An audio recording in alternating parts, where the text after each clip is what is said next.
Hey everyone, and welcome back for another episode of A Spin from the Reel. Once again, I'm Matt. Joining me is the personality himself. Here we go. Hi, my name is Chris Anthony Lopez. I'm the personality of the Really Trivia Showdown and a Spin from the Reel. What's going on, Matt? Matt's back. There we go. Sorry that we're late just a little bit. We had some issues prior, but now we're good now, and hopefully Matt can stick around for the whole show if his internet will let him. But Matt, what's going on, homie? How you been? I'm doing all right. I'm here, man. School and work and everything. There's a lot going on. There is a lot going on, dude. I had to cool it on my podcast for Chris's sake, wherever you find your podcast. I had to take a break from this week because I was so burned out. The burnout was real this past weekend. I wanted to do for Chris's sake this week so bad, but I couldn't muster up the courage to do anything really. So I'm like, you know what? I'm just gonna take a chill pill. I took a couple of days off. Sunday and Monday were so easy, but yesterday I was right back into it, and now here we are doing Spin for the Reel, and I'm ready to rock. Like there's a decent amount we have to go through today. Nothing too crazy. Yeah. One of the slower shows that we've had in the last. I'm a little bit jealous of you. You got to kick back and relax. I got to lay around in pain this weekend. Well, yeah, you got to lay around for different reasons, unfortunate reasons. But Diverticulitis. It's not fun. You got a lot going on over there. But I'm chilling. I'm not too stressed out. A little less stressed out than usual, but you know what? We have a lot going on, especially here at Who Are They Real Entertainment, especially our homies that Really Scared. The whole month of October, we got stuff going on. We have stuff going on this weekend that we're going to be involved with that we'll get to a little bit later in the show. But my God, let's talk some Schmodown. Yes, let's talk some Schmodown. I'm so happy, so excited. And we couldn't spoil it last week because I'd already watched the match. But the Liz Shannon Miller Bibbs match, how's that crow taste, bud? I have a lot of thoughts. On because I had to actually go back and rewatch some of our own footage. Although I hate it, I hate going back and watching my own face, his ugly mug.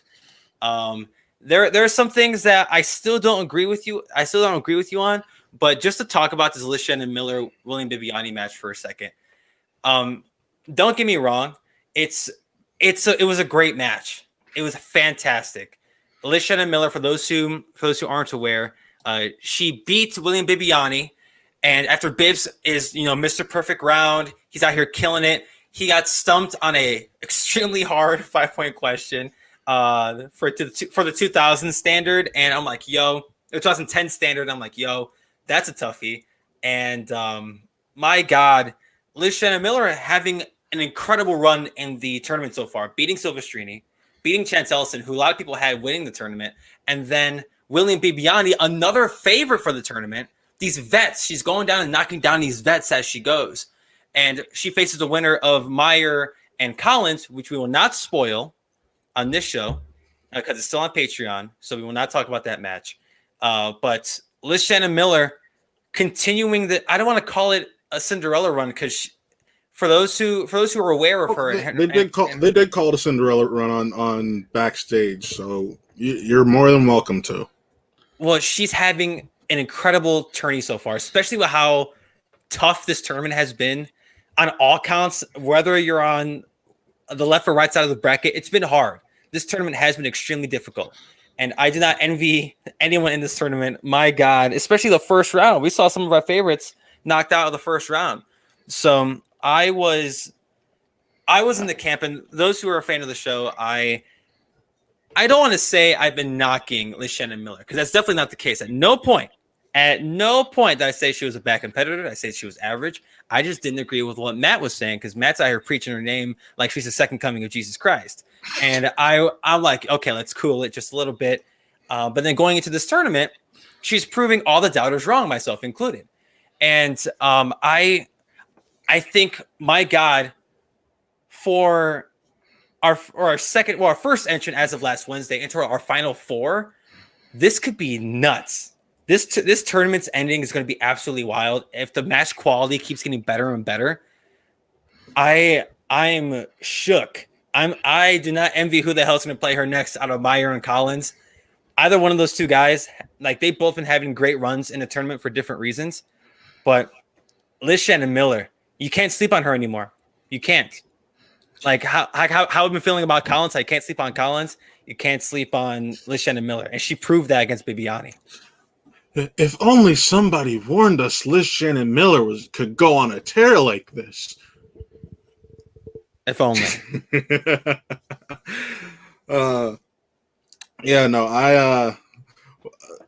The running joke between Chris and I so far, whenever it's come to a Liz Shannon Miller match, has been a text from me that just goes, "Eat crow, MFer."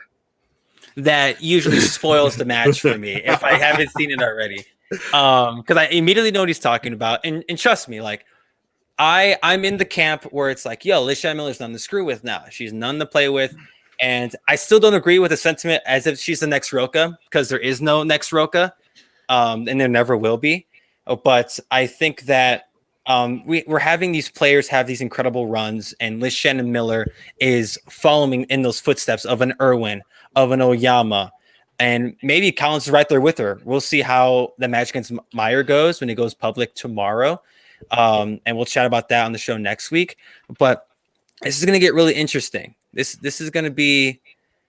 It's going to be fun to see how she does going forward past the tournament. If she wins the thing and goes on to play Dan, ooh, that match could be a barn burner. That's spectacular.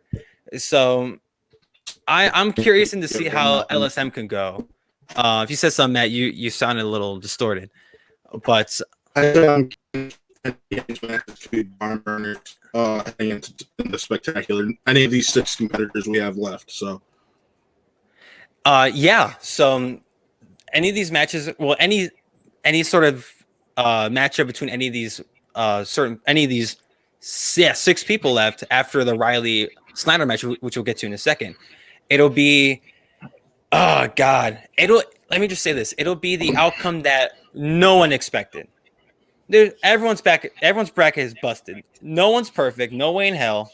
And if they are perfect, please, by all means, flaunt that, flex that, because that's impressive that you got this far. But even the people that have gone down to where the bracket is now, I'd be impressed. Because the run that Collins is having, who the hell called that? Nobody. No. Unless you're in corruption, you had no idea what the hell Adam Collins is bringing. To the fact that he got this far to beat Roka and to face the kid, and the kid's been on a tear recently too, teams and singles. Like that match is going to be a barn burner when it happens, or when it gets aired publicly. Because my God, these matches have been fantastic. We've seen some killers from the first round all the way to now. We've seen a match of the year contender, in my opinion. Whether it's Chance Del Rio from the first round, or a Bibiani Barbarian, something like that. Like that's what I'm talking about. Like I need more. I need more of this fun stuff. And Liz Shannon Miller has been one of the brighter spots of the whole tournament. Whether you knew what she was going to do, whether you had an inkling of what she was going to do, or someone who wasn't necessarily on the bandwagon, now by all means, I'm hitching a ride on the bandwagon, because like it's impressive. It's hard to not say it. It's been impressive. And if Christian's out here saying, yo, it's an underdog run, it's a Cinderella run, like how they said it on backstage between Bateman and Cushing. So I still want to see how this ends, if it ends in this tournament so far, because she might win the whole damn thing if she easily. She definitely could. We got to see who she ends up against. Exactly. Whoever she faces out of Meyer and Collins, that match would be killer. Coming out of the right side of the bracket as well is going to be interesting to see. But Liz Shannon Miller's been one of the brighter spots of this tournament, and she will be a takeaway, whether she wins the thing or not, going forward. And I know we talk about this on the show a lot, but I do not envy Winston for who the hell he's going to keep at the end of the year. I don't envy him. I think good on you, man. Good on him. Good on him. He picked a good team. I honestly, because I remember Liz went late in the draft, which shocked the hell out of me. Because I said that even when we had Winston on, I'm like, the fact that she went so late shocked me. But I don't envy Winston And to anyone who still might doubt Liz Shannon Miller, I just gotta say, if you don't bring the ruckus, Liz Shannon Miller ain't nothing to fuck with. If people are still doubting her, what the hell are you on? Like, what legitimately are you smoking? Because that is absolutely crazy. Like, you can't underestimate anybody now. The people who are in their position now in the tournament, they earned it, and they're the torchbearers going forward. Because a lot of these people we're seeing are relatively fresher faces. Tom, the kid. Granted, the kid's been around for a bit, but he's really been on a tear this whole year. Liz Shannon Miller, Adam Collins just showed up. Legitimately just showed up. Ethan's been in the league for a bit now. Snyder's been in the league for a bit now. But we have some new faces in this thing, especially within the teams tournament. It could get more. We can see some more fresh faces in this thing as well. So I like the direction the Schmodown's going. And Liz Shannon Miller's arguably the spearhead of that, being that it's a new wave of talent, a new wave of potential champions. And LSM, she's at the, if she ain't the spearhead, she's damn close. Let's get into this other match we got going on this past week, and that was Riley Schneider. Oh, wow. Yeah, Matt, you're woo. Yeah, so I'm assuming you're talking about Riley and Snyder that happened on Friday, this past Friday. So another match that at least the both of us really didn't know what the outcome would be, because it was Riley who's been like a big question mark for the exchange the last half year, really year in general. And then Snyder, who's just been on a tear, beating Montano in the first round, beating Oyama in the second round. And now you're facing Riley, and we didn't know which Riley we're going to get. Are we going to get that motivated Riley, that who's the boss Riley, that former champ Riley? Who are we going to get? Or are we going to get this Riley who played against Shazam not too long ago with Ben Bateman, and they got knocked out? So it fully depends on what Riley we're going to get, and we saw that. The match's final score was 17-16. So it wasn't a high-scoring match like how Bibbs and LSM was, but Riley took the loss by 1 point, and it was the Riley we've been seeing in this tournament, but he's not the Riley that we expected going into the tournament. If you can still hear me, Matt. I can. Okay, cool. Yeah. So, what were your thoughts on Snyder and Riley? Because we both had Riley going over. Granted, first off, props to Snyder. You got to give them to him. Yeah. Oh, hell yeah. Riley did. He that second round screwed him over, man. The second round. I mean, what can you do? He's got a job coming back. Got to hand it to him, but just wasn't able to do enough. And the Rockstars ended up with that TKO, a very important 4 points for them, because Roxy was really lacking in the standings compared to the top three of Swag, Corruption, and the Finstock Exchange, but also in compared to the Quirky Mercs. So, oh yeah, and there are two big things to take away from this match alone. Is what's the future of Mark Riley post this match? I mean, Finstock, another manager who's going to have a tough decision going forward. Who is he going to keep in his faction? Who is he going to let go? And I mean, as of right now, the popular opinion is the Barbarian, Dan, and John Roca, but there's still a lot of season left, and we don't know where those guys are going to pan out. But I don't envy Bobby Gucci either. But what's the future of Mark Riley? Is he going to be one of those locks? Is he going to be a 3? Is he going to be valued highly by another manager? Who knows? We don't. We have no idea.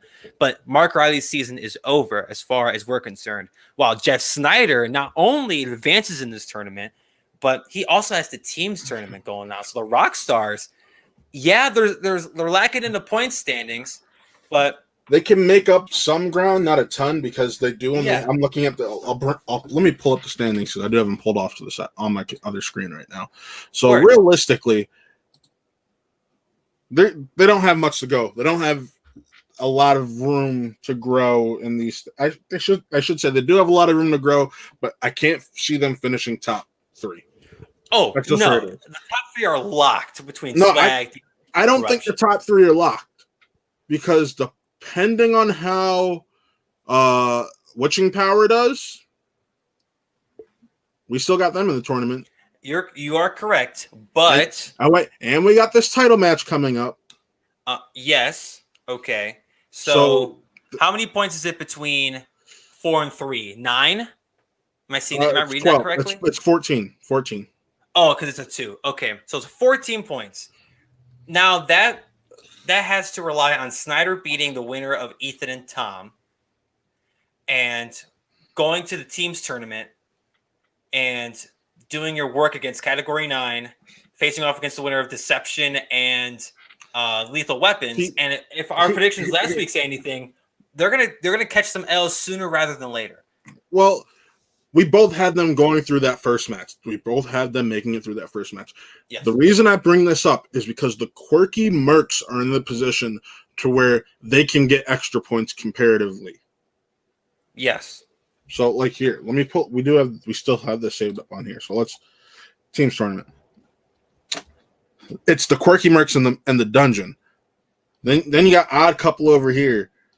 I mean, it's not like they're in the best position for points. What can you say? It's the truth.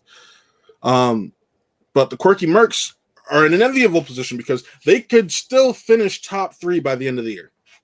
It is totally feasible, but is it likely? That's my thing. Is it likely? No. But I'm just saying, is it feasible? Yes. You can't 1000%. deny that it's feasible. Statistically, it is possible, especially by the end of the year. And who knows what else Christian has up his sleeve going between now, October 7th, and whenever the Hell Spectacular is in December. But, like, okay, say, for example, the Witching Power beats the Misfits. They get over the dungeon, and they play the Founding Fathers. Like, that's going to be a hard-ass match. I honestly think that Misfits and Witching Power can be a knockout. So that's what, 4 or 5 points? I don't know what the team tournament scoring is, but 4 or 5 points possibly. So, and that depends on how, because I believe as of right now, as of this show, Brendan Myers is the only person left for the Quirky Mercs in the tournament.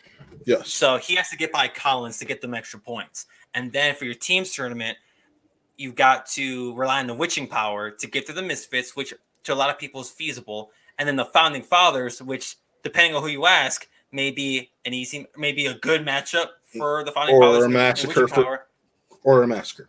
Or they're just in the way of the Founding Fathers. And it depends on who you ask, honestly. Yeah. And we won't know until the match airs. Here, I'm going to give you a little bit of a spoiler for my predictions for next week, because next week we get to have a little bit more fun, because next week we got a championship match to watch. Oh, yeah. I'll give a spoiler, because next week, and you'll find out towards the end of the show when we announce this, but when we announce more details into this. But next week's going to be a fun, big week. And oh, yeah. And I almost forgot what you were talking about. Spoil my I am beating the corruption. So, you have to repeat that. I have Shazam beating corruption. Oh, okay. Yeah, and I'll reserve my judgments. You can reserve your judgment. I'm just so in my eyes, that's a championship match. That's, depending on how that goes, that's 4 or 5 points. Yeah. So if the Quirky Mercs, and we might have talked about this last week, we're like, they're totally in the running to place top 3. Yeah. Because the performance of Bibiani Meyer has been incredible. Yeah, and that's the point I'm trying to make, because if they get 4 or 5 points with that match, 4 or 5 points with the Witching Power's first match, it becomes a single digit type thing, and you never know what can happen. We've seen with this tournament alone, you can't just rely on your same old picks. We did that for one half of the bracket, and what happened? We did that for a majority of the bracket. No. On the right side of the bracket, where you had Oyama, Riley, all them, we said, okay, a lot of these are coin flips. On the left side, or whatever side you want to call it, where we had the Rokas, the Bibs, the Kids, that bracket's big demolished, just gone. We've called most of the other side of the bracket. Yeah, for the most part. And I think that's the situation you're in when you look at the teams bracket. Once again, the side with the Finstock exchange got a chance at just blowing the hell up. The other side, I don't think so as much. I think the other side's more clear cut. The tournament, and we're also, and when we talk about how the points breakdown is going to be, yeah, the Quirky Mercs have a lot of ground to have some opportunities to pick up some ground on whoever's in third. I believe it's Corruption as of that standing you pulled up. Yes, as of the standing, it is Corruption. Granted, that could change. Was that Friday? Yes, this is last updated Friday. And this standing could change based off of the results of the Kid and Collins, which I think that's the perfect segue. Yeah. And are we spoiling Kid Collins? No, because that's tomorrow. It hasn't aired. About to say, I'm like, it's aired for us. I'm just saying that could change, but we've talked about the matches from last week. What I meant by perfect segue is we can preview this week's matches now. Yes, but to piggyback off of that while still segueing to Collins and Meyer, the Quirky Mercs have a lot of potential to pick up points going forward with the Kid and with the witching power, but that also relies on them beating these teams or people in question, like an Adam Collins. Adam Collins has been on a tear this whole tournament. I would love to know if anyone said Adam Collins would get to the Extreme 8, the Elite 8 of this tournament. We can't use that second term. Ooh, Frank, I learned that via the Ultimate Modown show. We cannot use that second term for trademark reasons. Oh, how about that? If Adam Collins, if anyone had Adam Collins reaching to the Extreme 8, the eccentric Extreme 8 to the Elegant 8, I will please raise your hand. I would love to see it. Oh, no one? That's how I figured. I will say when brackets were first dropping, I did have a few people have him going to win. So, or saw a few people have him go to win. So then they must know. They must knew about him before the tournament started. Because unless you don't, someone like me, I had no idea. We had no idea who this man was. Zilch knowledge. And he showed up, played. I believe it was Gallegos, right? I'm just Gallegos. Yeah, and he beat him, and we're like, oh, he's good. He's pretty good. And then he plays freaking Roca, and then everyone's world shattered. Everyone's bracket was all over the place. We're both crying. This whole thing, like, oh my god! And that's when everyone started realizing, like, this Adam Collins kid's no joke. And then moving on to the next round, like, it's Adam Collins has been on this tear, and if he beats Brendan Meyer, this could not only this could put a halt to the Quirky Mercs' point getting until the teams tournament next month. We're not going to see that till November. Yeah. So the Quirky Mercs may be at a standstill until then, depending on how this match plays out. But the Kid also has been on fire. The Kid has been also on a tear. Who do you play? Andreyko beat Andreyko. Who do you play in the second round? I'm blanking on it. Oh my god, we have the graphic. Bang! He played. It was Duralde, then Andreyko, and Duralde, and then Andreyko. Okay, so and like Duralde ain't no slouch. Duralde proves he should be a singles player. He should be a singles player, and I want to see more of him. But I mean, I love freaking Duralde, and then playing against Andreyko again, someone who ain't no slouch, even more so than Duralde. It's like, okay, those are two impressive wins from the Kid. Granted, the Kid's an impressive player. So what else do we expect? Now he's playing against Collins. Collins' new, fresh face in the Schmodown against the Kid, who has had one hell of a 2020. Regardless of how the year started, he's still performing at a high level. So we really need to. This could be the best match of the whole tournament. This could be one of the better matchups of the whole thing, because these are two future stars of the Schmodown, in my opinion. One's a current star. Let's be frank and honest.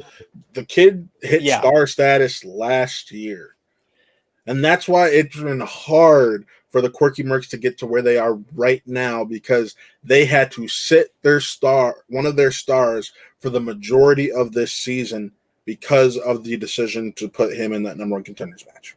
And I don't want to put too much pressure on Coy, because again, Coy has been an incredible manager as of like the last couple months have proved to me he's been on fire with the manager stuff. And I wish this started sooner, because he'd be in that manager of the year discussion. He totally would be. I think you still have to put him in there.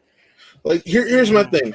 It's hard. That's hard to say, especially with Winston and Shannon still doing their thing. Here's my thing. You look at when you have the matches played breakdown. He's played at least 4 less matches than the top 3 factions. Finstock Exchange, he's played 9 less. But for Corruption and Swag, he's played 4 less matches. And imagine, okay.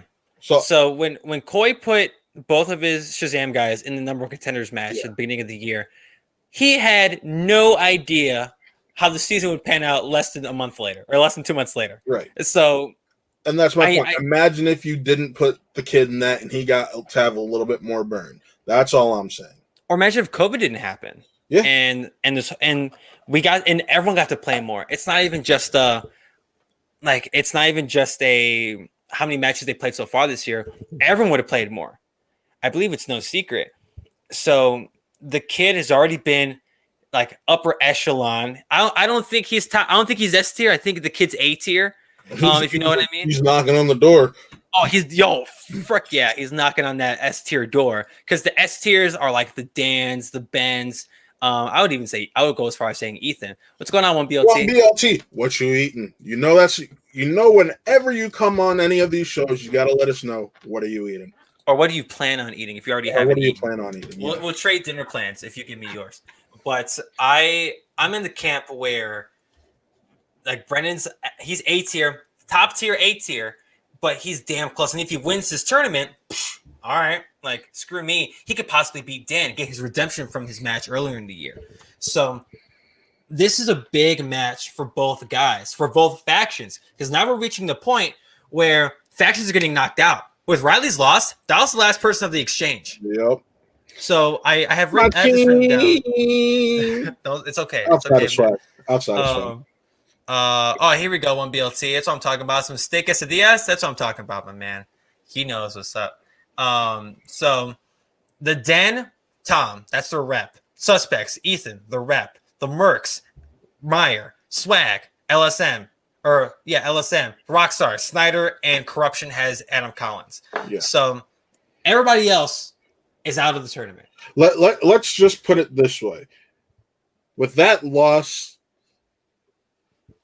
the Finstock Exchange is going to be stuck in third for the time being. It's been secured because one way or another, you're gonna have Swag's first right now, but you have the chance for Corruption to get ahead of you. And if they do, what are they can't do anything until the team's tournament. Exactly. And as you had these players knocked out, I almost forgot. BLT, I'm planning on getting some Mexican food. I want some tacos. I've been jonesing for tacos all day. Dude, I've been jonesing for tacos all day. I keep thinking about that taco joint that I keep telling you about.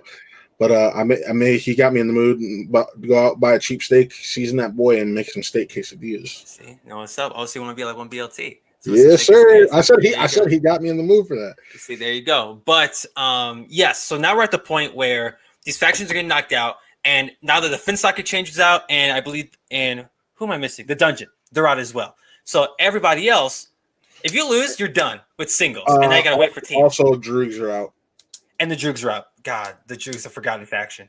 But everybody else, if you lose, you're done, and you gotta wait till teams in November. So now it's getting more competitive because when the singles tournament started, it's like we're all in it, and we all got multiple people. But now we're getting down to it. Now we're getting closer to the points, especially with the Mercs. God, the Mercs have had such a great run the last couple months. If the kid loses, that's another one. Yeah, if the kid loses, that's one more L. Ethan and Tom, whoever loses that, bang, you're out. And Tom and Ethan's gonna have a kick-ass match. Oh my God, I cannot wait to see that. Especially like 2 kings of the first round. It's first one who bleeds. Whoever misses a question first, and then we'll go from there. So interesting fact: if Ethan somehow gets a TKO or a knockout of any form over Tom, the Suspects jumping into a tie for 6th because it'll be a 4-point towards the score. Yeah, and the Den is literally 4 points ahead of the Suspects right now. They will have played the same amount of matches. I'm curious how the tiebreakers work in this. Christian's never said. So they'll have played the same number of matches. The Den will actually have one more win. But if it were to be any form of knockout, the Suspects would have one more knockout. So, and we'll see how that goes. It's going to be a post team tournament question, because especially if we have ties after teams, whoever the hell wins teams, then we'll probably get an answer like that, or we'll just have to ask him and he'll answer in an SCN or something. Yeah. But this is getting interesting now. So we got Ethan and Tom left, right side. On the right top side, we have Snyder winning the bottom right. You have LSM winning the bottom left, and then you got Meyer and Collins fighting for who's winning top left. And we're getting down to it. Then we're going to get to the Fantastic Four, and depending on how that's going to go, this could be interesting. Like, this points race is going to get tight, and for some people, the Witching Power are a great matchup for the Founding Fathers, and if they somehow get past the Founding Fathers, that's going to be insane. That'll be nuts. But again, we'll worry about that on November 2nd when this team tournament starts. But this is going to be fun. Watching Collins Meyer is going to be fun. Watching Ethan Tom is going to be fun, and seeing how the Fabulous Four is going to be, or how that's going to pan out. We'll talk about that next week on the show, or whenever Tom and Ethan's match airs. Because on Friday, I think that still airs Friday. Oh, so we have a double hitter on Friday. Yeah, I think one's just live though. Word. Okay, so there's a lot at stake in the next couple weeks, because you still have a lot of time to kill between now and the team tournament starts. But hey, still a lot of points being thrown around, especially if you're knocking people out. But okay. I don't anticipate any knockouts anytime soon. Go ahead, Matt. We do, if it is confirmed. I'm looking at the schedule on the site right now. So Tom and Ethan goes live Friday at 2. Ooh, yeah. Okay. 2 p.m. PDS or PDT. Mm-hmm. Then we have the Bachelor match. Yeah. At 3, a Twitch exclusive. So. Word. And I think so. Okay, let's talk about this Bachelor match real quick. Oh, I'll let you take the lead on this because you're the Bachelor guy. I mean, I don't watch any Bachelor. It's no secret. I know nothing about the Bachelor, but what gets me excited about this Ashley I, and I'm assuming you pronounce his name Nick Vial. Nick Vial? Either or, yeah. I'll call him Nick V for the sake of the show. Nick V. So Ashley I and Nick V are going to compete against each other in a Bachelor Trivia Schmodown match. Now, like I said, I am not the biggest Bachelor guy. I'm not a Bachelor guy at all. But I'm still going to watch this match because you know why? It's the first time the Schmodowns branched out of movies. Yep. And I am so excited to see how it pans out. I want to see how this is done. I want to see how the writing team got these questions. What kind of questions is it going to be? Is it still going to be movies? Or is because it's Bachelor trivia? At least it's how it's being presented. Or is it just trivia with Bachelor players? That's we. And that's another thing. Like, unless that question's been answered in the last couple of weeks and I missed it somehow, then okay, screw me. I'll happily be corrected. But if this is Bachelor trivia or movie trivia with the Bachelor people in it, I want to see how this pans out. Because, I mean, Christian's always been talking about him wanting to branch out from movies. Yes. It's no secret. I mean, the wrestling has been thrown around, and that'd be so cool. Like, wrestling's been thrown around. That'd be the one where you and Nick would be like, "Let me in! Yeah, I can ring my bell. Let me in." Television has been brought up at some point. But Christian has shot down television because like there's too much. Oh yeah, and there's a lot for good reason. But you can still branch out and do different types of media, do different types of. Oh yeah. And just explore this world. And The Bachelor's the perfect segue, at least to start, because we already had some dude from Bachelor in Paradise and Jared Habon. So I want to see how this match plays out. Who wins the match, obviously, because I want to see who wins, Ashley I or Nick V. So it's more so my curiosity into how the Schmodown grows as a brand if they do go away from movies, or if they just, do the Bachelor thing. It's being presented as Bachelor trivia but I will not be surprised if it's movies. I'd be lying though if I said I wouldn't be disappointed, because I want to see how the writing team does other forms of media, because God knows how much I want a Cody Rhodes v Chris Jericho wrestling schmodown. Yeah. Like, God knows. And I think we're getting back to being spoiled, honestly, because you look about this Friday, we get a double dip. Next Friday, we get the double dip also, because I'm looking at, like I said, I'm on the schedule page right now. I'll actually just share it to make life a little bit more easier. So here, Friday, October 16th, we're getting a fatal 4-way match. And then right afterwards, we're getting the teams match. So we're getting 2 matches next Friday. Actually, realistically, we're getting 3 because there's an undercard on the teams match. That has not been announced as of right now. As of this taping, we have no idea who the hell is going to be the undercard. And that's some more points. That's some more freebie points, depending who the undercard is. And can I say I have a prediction? Please, by all means. I think it's Kevin Smith. Who's he going to play? That's the thing. That's where I'm going. That's where you get where I'm going with this. So Christian announced this Friday he has Kevin Smith coming on for one-on-one with Christian Harloff. He also said we will be finding out who Kevin Smith's next opponent is.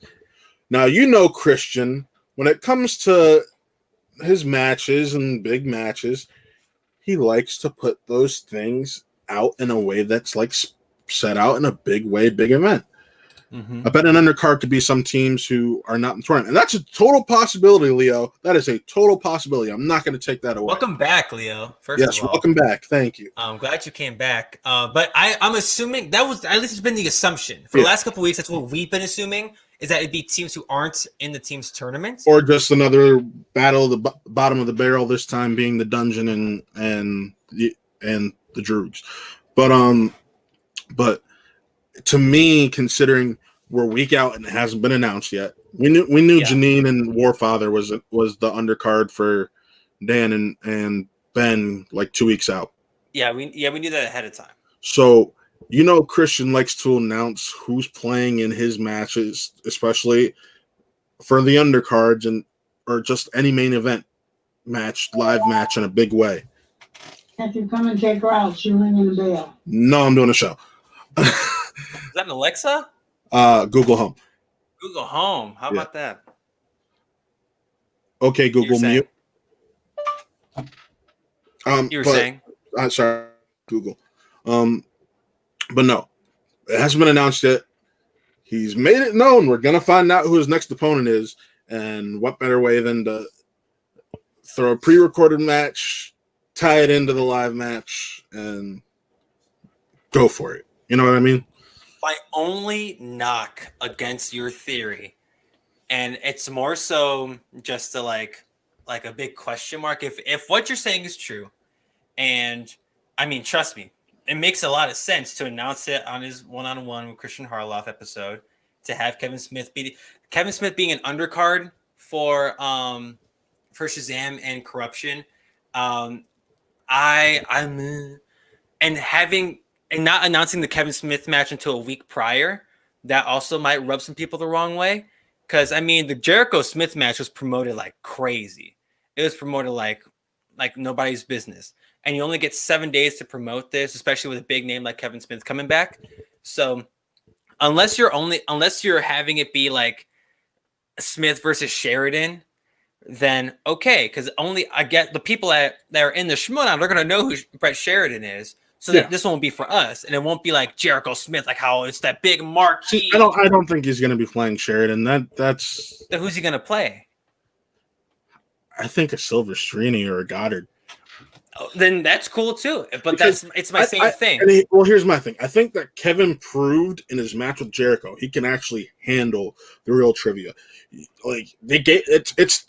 Let's be honest. That Somerville and Sheridan match. Those were some semi-softball questions. They knew who was playing. And Christians acknowledge the fact that, especially with how these matches are getting more mainstream, you got to make sure that the audience can play along too. Because if they can't, there's no fun in that.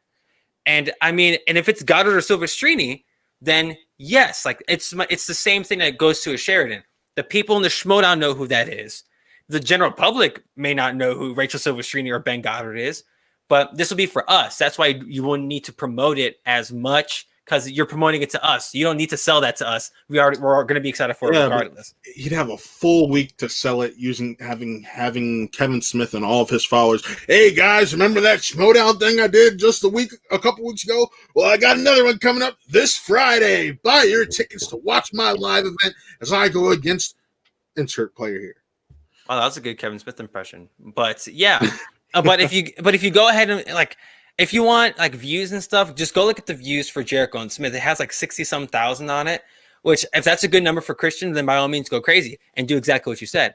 But if it's going to be like, I just think that if you want to properly market this, you're going to announce Kevin Smith more than a week in advance, but I get it. I understand. If he's not going against a talent like Jericho, you don't have to at the same time. And that's what I'm saying. Yeah. And you're just doubling down my point of like, if you're not selling it to a mass crowd, if it's Goddard, Silvestrini, Sheridan, whoever the hell, then okay, then you're only selling it to us, and a week is more than enough time to do so. So then by all means, then I am more excited to hear who the hell he's going to be facing, because we'll chat about it on the show next week, whoever the hell it's going to be. And I'm going to be excited, and I'm going to watch it regardless. But that undercard's one big question mark, and we have no idea if that Smith match will even be the undercard. No, we don't. So, it's just a theory. And we will find out on Friday when one-on-one happens, or if someone watches it and they spoil it, or they put it up on Reddit or Facebook or something, which will inevitably happen. Chris, is that a Jericho AEW figure? That is my Cody AEW figure. My Chris Jericho AEW figure is over there. Oh, you didn't get the bottle of bubbly one? Did I get actually, I'm not going to go get it, but I do have a Chris Jericho AEW I was just figure. saying, were you one of the lucky ones to get the bottle of bubbly exclusive one, where he actually came in a bottle of bubbly? Oh no, I wasn't one of the lucky ones that got the bottle of the bubbly. I didn't get it for whatever reason. I didn't get it, which is a huge mistake. Maybe I was broke at the time. Actually, that's probably what it was. And then no, I didn't get any of the crazy ones. But getting these were just a struggle in itself. I saw the Cody, the Kenny Omega, and the Chris Jericho from Wrestling Marks out there, and I had to get them. So I spent $60 on figs. Am I proud of it? No. Do I regret it? Hell no. So dude, you know my Black Series addiction. Like, yeah, that's crack. You're on I'm on a different level. $60 is not.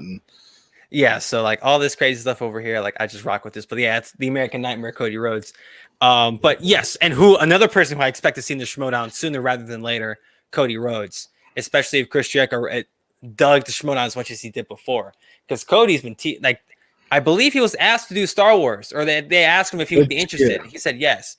So it's a matter of time, Cody, especially after that dog collar match tonight on AEW. Like, come on, Cody, come get you some Schmodown. But no, that undercard's going to be interesting depending on who it is. But these next couple weeks have some big matches. Like I said, that Ashley I and Nick V Bachelor match this Friday. Tom and Ethan this Friday. Next Friday, we're going to be getting one of the Fatal Foursome matches. Yep. I don't want to call it the Fatal Four. It's going to confuse me. The Fabulous Four matches. No, that's what it's titled, the Fatal Four. That's what they have. Well, in wrestling, a Fatal Four Way is a 4-person match, and that's what I think of when you say Fatal Four Way or Fatal Four. I'm like, oh, okay, there's 4 people in the match. No, that's not the case. But the Fabulous Four that are left in the tournament, they're going to have their match next week, or all match next week, and then the pay-per-view. So we're gonna have a big couple weeks, but it's all anticipation. We just have to wait, because after that transition from 4 matches a week to 2, at least for some of us, it's been a little harder to swallow than others. But it's Taylor's admitted that it's a little bit hard. I will say, because he's like, I got so used to it, and he's like I got hooked, and now after getting hooked at a time it was so busy, it's like, frack, I want it again. And trust me, it was great. I miss getting the notifications every day, but it is what it is. And I mean, if we keep getting killer matches, then I can't be upset. But with the future of what the Schmodown is doing in the next couple of weeks, this could be big. This could be some big stuff. Whether it's that Bachelor one this Friday, if it's Kevin Smith possibly being in the match next week, then cool beans. All I know is that I will keep doubling down on my point that this is the most important season of the Schmodown ever.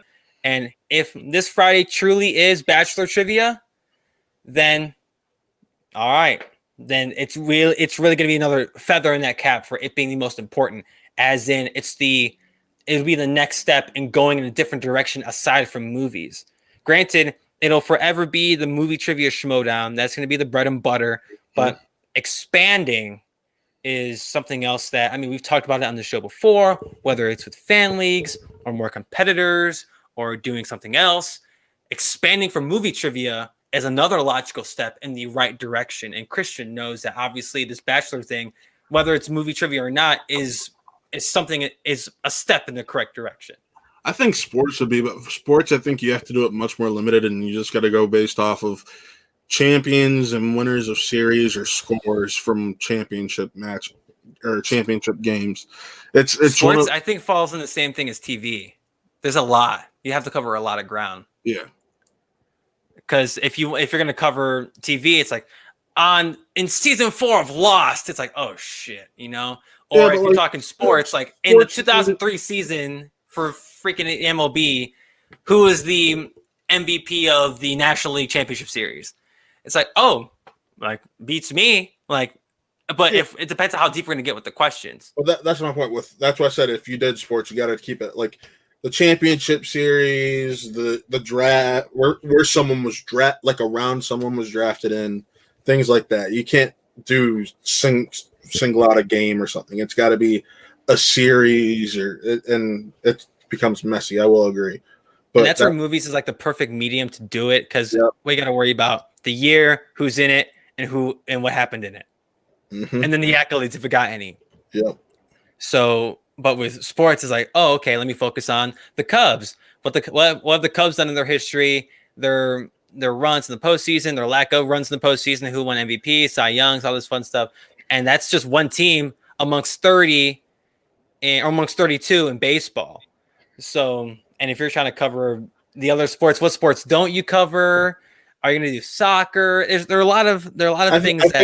I think you'd keep it to the. I'm assuming you mean knowing Christian, it would be the main four. You froze up a little bit, but yeah, I said the main four in the UFC, knowing Christian. So that's a whole different can of worms that one day will be opened. But the Bachelor match, I really hope it's Bachelor trivia. For as weird as that sounds, coming from me, like, or especially coming from a movie trivia reaction show, I wanted to see them do Bachelor trivia because I'm curious to see how it's done. It's as simple as that. The more we talk about it, the more I think it's going to be movies between Ashley and Nick. But I'm, I want Bachelor trivia so bad because I mean that's how it's presented to us, and I'm hoping for the best. But oh my god! So before, I'm sorry that. What'd you say?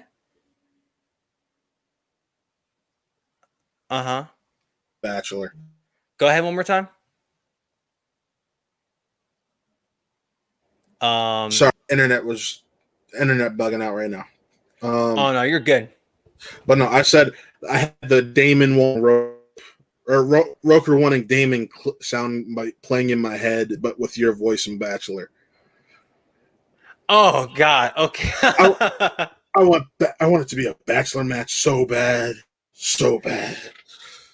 But like, and I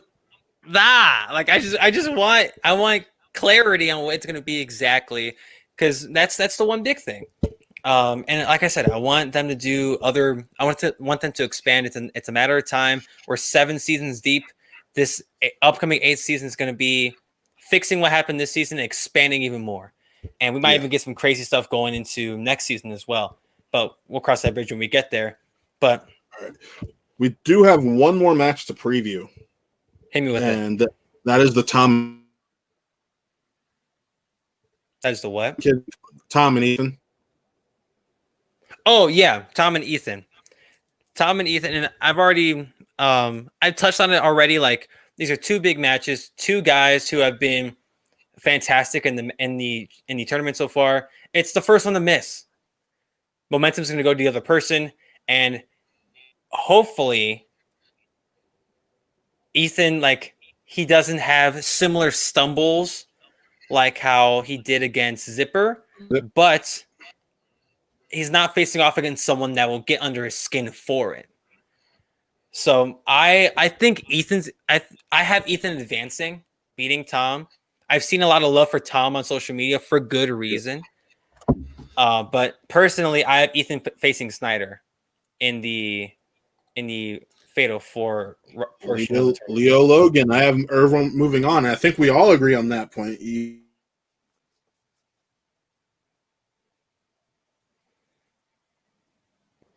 He's doing. Yeah, with how Ethan's been performing this whole tournament, he's been killing it.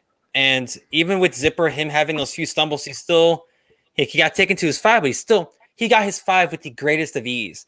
If anything impresses me from a Schmodown competitor, it's getting their 5 with ease, not even needing to repeat the question if you have any left by the end of the game. So, like, Ethan doesn't even need repeats. If he only uses a repeat if he misheard a question, and that, I mean, perfect strat. But my God, my man doesn't even need time because he knows it. He knows it. If he doesn't, he doesn't. Simple as that. And odds are he's going to know the damn question. And even getting opponent's choice against Zipper. Like, what the hell? This man can do no wrong. He knows like 90% of things. He's like Bibiani, but I think Ethan's scarier than Bibbs, if we're being frank.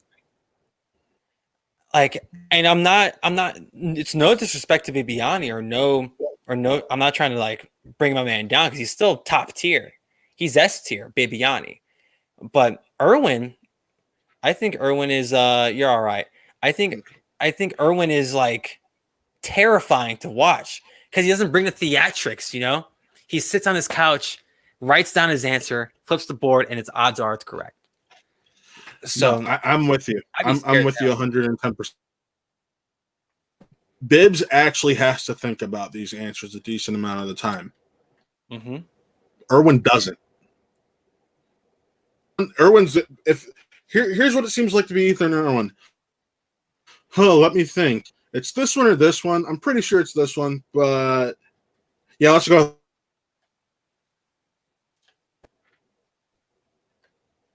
You're freezing up a little bit, Matt, but I'm catching your gist. What this match is going to show ultimately is that Tom is going to be someone to look out for, especially going into the end of the year. We're going to see him more in the team's tournament anyway with Paul, so his year will not be done whether he loses or not. But I mean, neither one of these men will have their season over, at least not yet. But Ethan's just seems like the favorite, and no shade to Tom. Tom's another solid competitor. But I just think Ethan's going to power through this. It may go down to the 5 again, like how it did with Zipper. But if Ethan proved anything, 5s, if he knows the 5, he's just going to rock with it. And Ethan's just his bank of knowledge. So I wonder what the future lies for Ethan Irwin. But then again, I am atrocious with predictions on this show. And Leo, I'm so glad you have Ethan going as well, because that makes me feel more confident with my answer, because I am king second guess. So right now, if you ask me yesterday or tomorrow, I'm going to say Ethan regardless. And he's going to go into that fantastic 4, that fabulous 4, face off against Snyder, and we're going to go from there. And even then, Ethan may be the favorite out of the right side, regardless of who he's playing. And he's been like that since we knew he was going to be in that spot. Since we knew when he lost to Dan, he got put in that right side of the bracket. It's like, damn, okay, Ethan's the favorite to come out of his top. And there are some people on the bottom right side of the bracket that we knew were going to be competitors, would be threats to Ethan. But still, ultimately, it's going to be this. It's Ethan's tournament to lose on the right side of the board, because that left side is going to be killer. Whether it is LSM coming out, whether it is Collins, or whether it is Meyer, it's going to be hard as hell facing either one of those 3 competitors. I do not envy Ethan for it. But, I mean, we'll see how that goes. As Matt attempts to reset his internet. I'm gonna try to talk to you guys a little bit more, but Ethan has been stellar. Tom has been proving to everyone and showing everyone, like, hey, yo, like, I got this too. Like, I'm damn good at movie trivia, and he is 100%.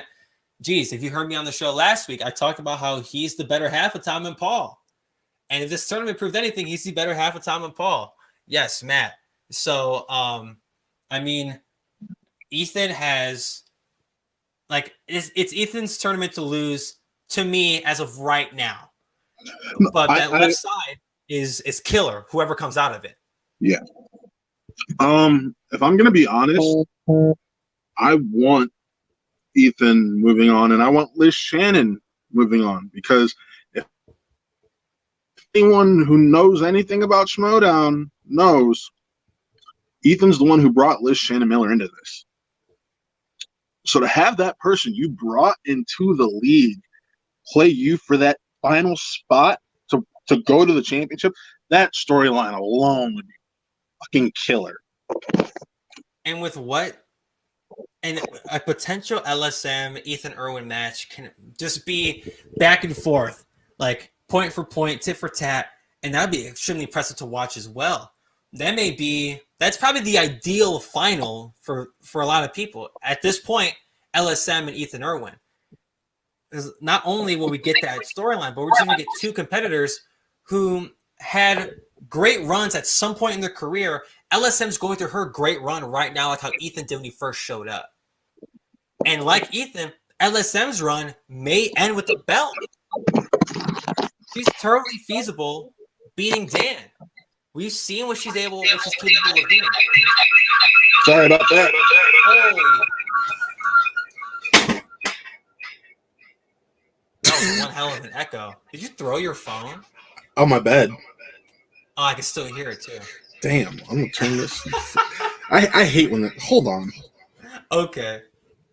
So, seeing an Ethan SLM match would be incredible. I honestly, it's hard because I can't doubt LSM anymore. I really can't.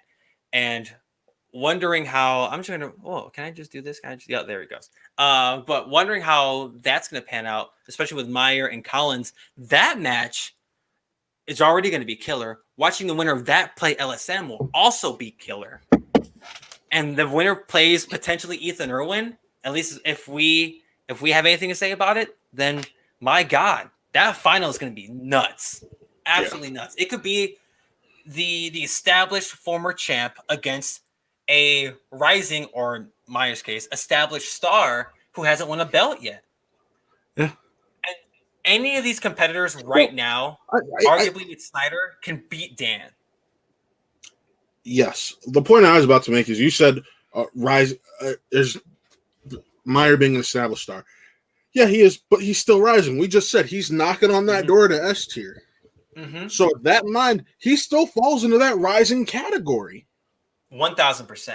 And as far as I'm concerned, if you haven't won a belt, like, you're just not there yet. Right. And Meyer is damn close. Granted, he could be a team's champ by the end of the month. So by the end of next Friday. By the end of next week. So what I just said can easily be established by the end of next Friday. So if he gets that belt and if he puts on a kick-ass performance against Corruption, because Corruption, they've been sitting chilling for a little bit. Mike Kalinowski more so than Chance Ellison, but I'm expecting a little bit of rust. I need to see Mike bring it. We know what Chance is capable of doing. It's Mike Kalinowski has the question mark, and you can't slouch. You can't be missing questions if you're playing Bibbs and Meyer. That's fact, and it's absolute fact. And they're ruthless. They may be like Corey's our manager. High five. They're ruthless competitors, both Bibbs and Meyer. And I think I forgot who said it, but like, you should be scared of either one of these guys in playing them. And them as a unit, we've seen what they're capable of doing. Watch that Who's the Boss match. That's Exhibit A. Yeah. So Corruption, they have some stiff competition. And I know you gave your prediction for the match next week, but I'll reserve judgment until next week's show. But That's a toughie. It's Mike Kalinowski. He's the difference maker in that match. That's the one, because it's Ellison, who's had a kick-ass year. Bibbs has been on fire lately. Granted, Bibbs has been on fire since he showed up. Brendan Meyer, who's having one kick-ass 2020. And Mike Kalinowski, who, did great in Inner Geekdom, didn't do so hot in the singles tournament, losing the Perry first round. And he was the one struggling, or at least, I don't want to say holding back, but he struggled a little bit in that Founding Fathers team match in August. So he's the big question mark. But we will see what happens with Kalinowski and Chance and Corruption next week against Shazam. But as of right now, this teams tournament, it's getting questionable for all the best reasons, because we have no idea who's going to come out of the left side, because that's just how stellar the talent is with Collins, Meyer, and LSM. Oh, without a doubt. I'm ready, man. I'm just ready. This is bit, and I know we've said this and we keep harping on this, and some people may disagree, but in my opinion, this has been the best season of Schmodown yet. There's not even a storyline really to it. No, there's little to none.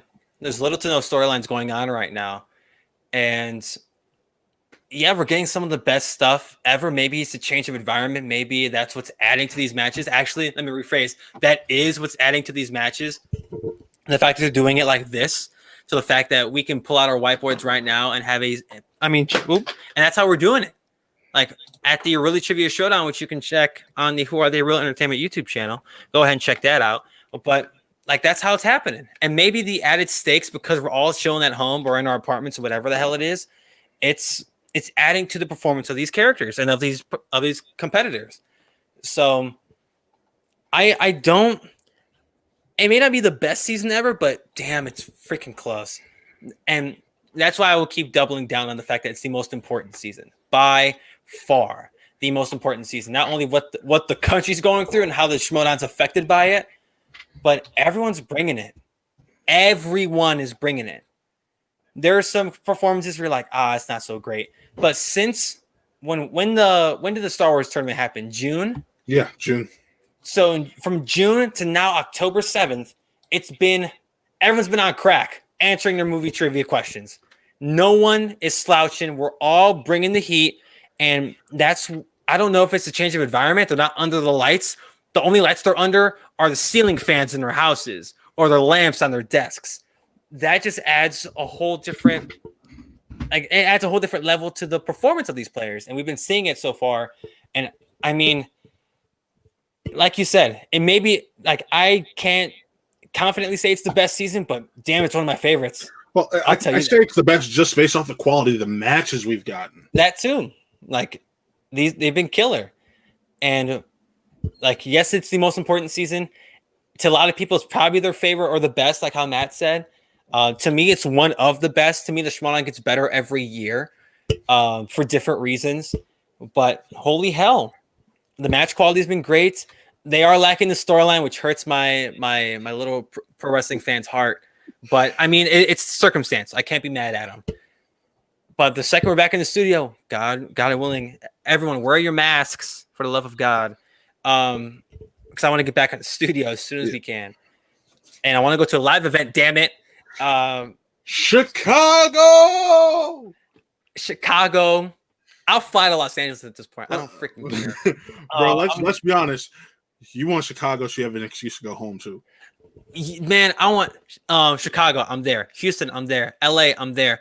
If it's in Pittsburgh, imagine bringing your little Pittsburgh, because you'll fly into Cleveland first and we'll drive over there. Exactly. Pittsburgh. Imagine getting your little brother into this league by taking him to a live event. Dude, the Schmodown, it evolves every year. Seeing kids at the Schmodown still boggles my mind. Considering what it used to be, yeah. Yeah, considering what this used to be. And I love, shout out to the Clips channel. If you guys aren't subscribed to the Clips channel, please do so. They post great stuff every day. They started posting stuff from a long time ago when they were still at Popcorn Talk, doing questions from couches. That's because that's how it all started. Answering questions on the couch from a document, or Triceratops Taurus Tops, whatever the hell you were watching at the time with the Schmoes No Movie Show. that it just reignites that love. And I'm like, damn, this show used to be wild as hell. Yeah. And there was some crazy ass personalities in this thing. Mark Ellis coming out in his skin tight devil latex suit. And it's like, bro, you need to cool it. And it was a one piece. Like, we need to cool it as a group. But my God, the Schmann's grown so much. And seeing kids at these things is nuts. Seeing people we're out here actively showing people via the Really Trivia Showdown, the movie Trivia Showdown as reference. Like, yo, we're a fan league for these people down here. Go ahead and watch their stuff. This is what we want to do, or at least to emulate it, to pay homage to it. Some of us want to get up into the big leagues. So this is it's huge now, at least to us in this little movie trivia space that we're in. It's absolutely crazy, and with what's going on this year alone, it just makes it more and more exciting. And damn, like if we don't love the thing, I don't know what the hell else. Like, I don't know what the hell. If I'm not a fan of this, I don't know what I'm a fan of. Like, what the hell? Like, I love this shit. Like, I stay excited for this stuff, and every single week they give me another reason to love it. So, before we sign off, there's something that actually touched on, because we've gone through basically all we have to, but yes. Yesterday on Backstage, Ben and Rachel it was either Ben and Ben, because Rachel left partway through and Goddard took over. Mm-hmm. But it was one of the two pairs, Ben plus Rachel or Goddard, brought up, do you think that the Schmodown could go back to doing the smaller tournaments after this giant tournament we just had? Oh, wow. That's a great question. Could we see a mixture once we're back in the studio?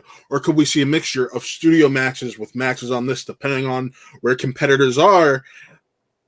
That way you can have some of these competitors who live farther out. They're not having to fly out to LA, but you can still get the match done and say they progress farther into it. And then the big matches, that's when you go to having to be in person. So, just to preface, I have not seen Backstage yesterday, so this is news to me, or at least the topic at hand is news to me. I'm not saying it's confirmed, but just the topic. Well, it was a hypothetical between Ben and whoever. I'm just saying they brought it up. So, and that's actually a great question, because this tournament was so massive. Actually, I'm so glad you mentioned it, because that's what's going through my brain right now. Maybe you start with, because they started with 32, correct? Yeah, or a little bit more because of the play-ins. 34 probably, I think. So you start the first maybe 3 rounds like that, doing this online format, and then maybe you can get down to the illustrious 8 and go down from there in person.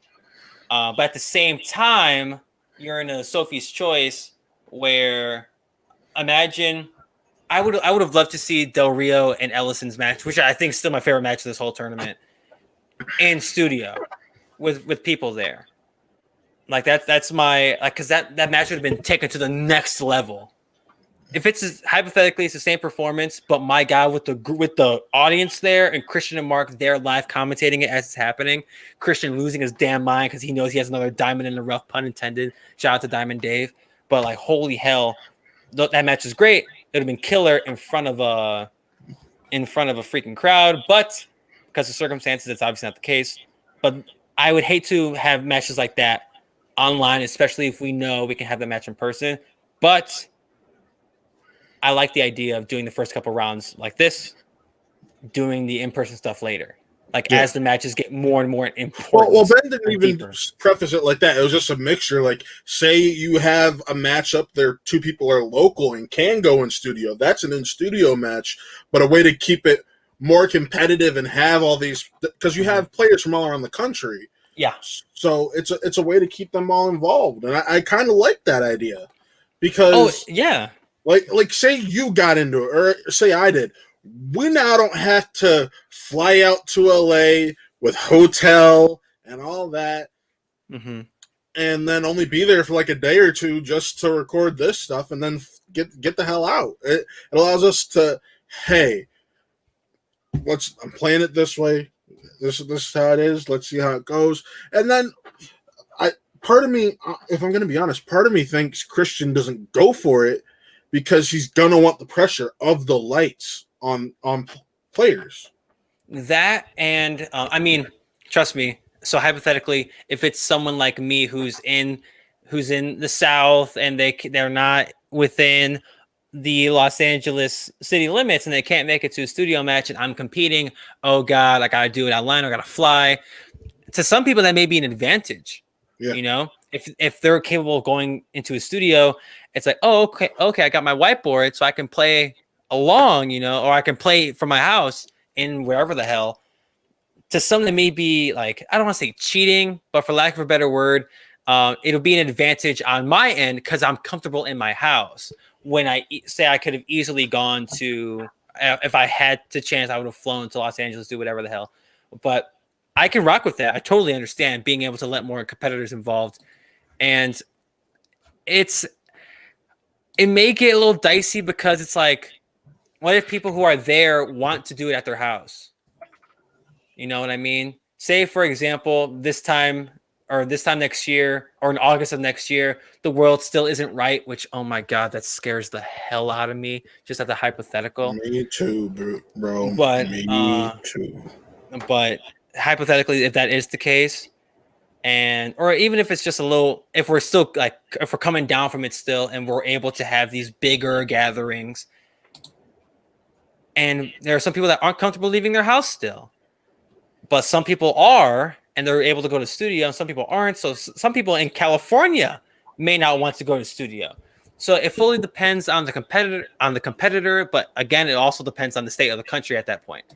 So it's a fun conversation to have. I hope they keep the bigger tournaments. The bigger tournaments are more fun, and they last longer. They have bigger, like these newer stars, Marisol, Adam Collins being two examples. LSM having that platform to get this far. Who knows if she's in the standard tournament, you know? So I love the fact that we're giving these platforms to these up and coming stars or these new stars in the rookies cases.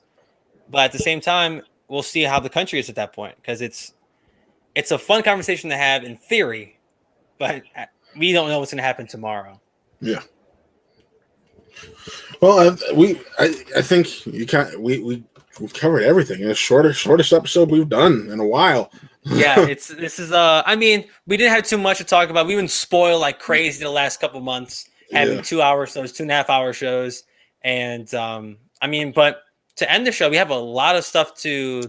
We have lots of going on in this month alone. Yeah, but before we get into the stuff for us, because I'm saving that for last. It's the best is for last. Oh yeah. Save the next week's stuff for very last. But we have a lot of stuff going on at Who Are They? Yep. So of course, we got Wrestle Reel this coming up this Friday. Got another episode. We're gonna have fun with that. Tomorrow we have the Hubie Halloween Really Scared special episode. They had to shift some dates around, make things a little bit.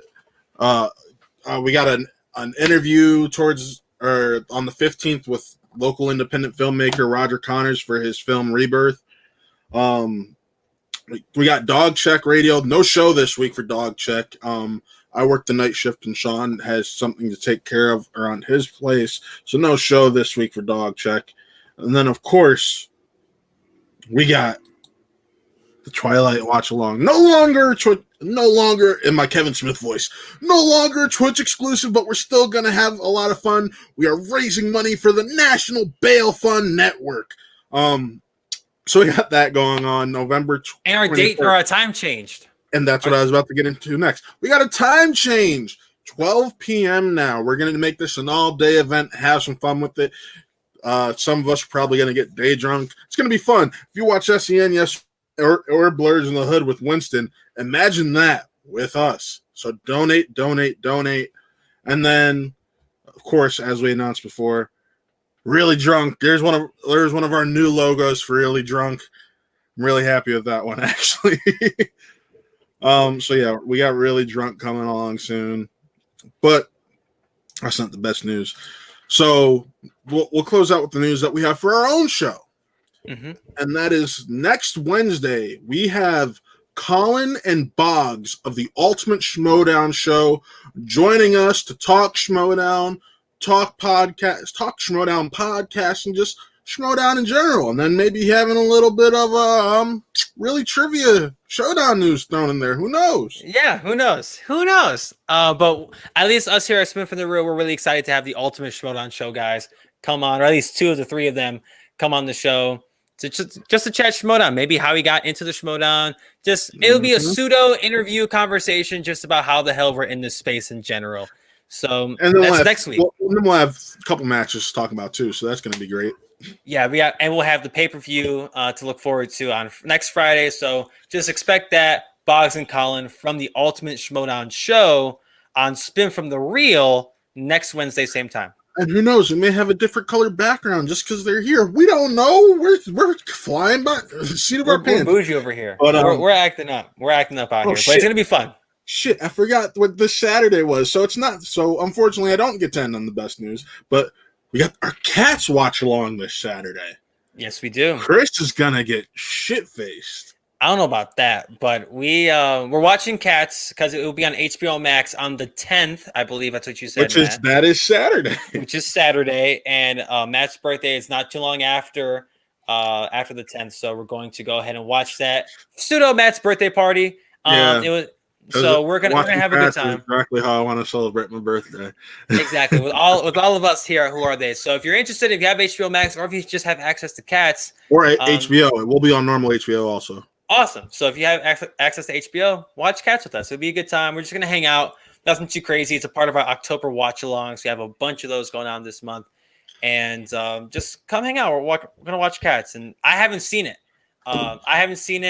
Taylor Cleek from Really Scared. That's on tomorrow, 8 p.m. EST. Go ahead and watch Really Scared. But he hasn't seen it either. So, neither is Connor. Connor hasn't seen it, so we're going to have a bunch of fresh eyes watching some buttholes. And we may have some special guests. There could be some pop-ups. We don't know. Maybe. Who knows? Maybe. But then you're going to have me there for sure. And Nick is now maybe. I had to guilt him by reminding him it was my birthday. He's like, wait, when did we say this was for your birthday? I'm like, since like the day it was announced. Since Matt decided to do it for his birthday. That's when it became a Matt birthday thing. Yeah, because it was like, we were gonna celebrate it that weekend anyway. Let's just do it with that. But yeah, so we got that going on. Gonna be some good old times, good old fun. We're not taking donations, although if we can get things set up, if you want to donate, we'll take shots for every like $20 donation. So hey. Yeah, that's that. We'll tackle that when the day comes. But we have a lot going on. Follow us at the socials down there. Obviously, subscribe to the YouTube channel. Like us on Facebook. Follow us on Twitch. Subscribe to us on Twitch. Subscribe to us on Twitch, and also follow us the entire network on these locations: YouTube, Twitch, Twitter. There's a Really Scared Instagram now, but they'll get more into that also. If you want to listen to us, just listen to us. Don't have to see our ugly mugs. You got iTunes, Spotify, SoundCloud, iHeartRadio, maybe pretty soon Amazon Podcasts. Who knows? So, hey. So, signing off, I'm Matt. And I'm the personality, Chris Anthony Lopez. And remember, folks, spin from the real, not the peg. Have a good night.